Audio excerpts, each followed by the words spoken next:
जब येशू ख्रिस्टले सोध्नुभयो, के तिमी निको हुन चाहन्छौ? यी मानिस 38 वर्षदेखि कुँजो थिए, हिँड्न सक्दैनथे।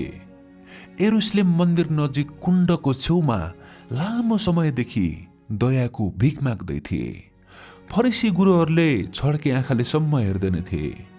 जब मानिस कमजोर हुन्छ नि, आफन्त र संसारले लात हान्न सुरु गर्छन् विश्वासीहरू। जब येशू ख्रिस्टले सोध्नुभयो, के तिमी निको हुन चाहन्छौ? तुरुन्तै त्यो मानिसको हृदयमा आशा जाग्यो। पक्कै यो व्यक्तिले मलाई कुण्डको छेउसम्म लिएर जान्छ।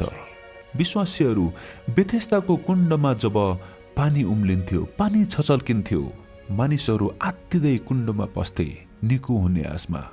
तर यी मानिसको दुवै खुट्टा कुँजो थियो, त्यही पनि लत्तारिँदै कुण्डसम्म जाने प्रयास गर्थे निको हुने आशमा।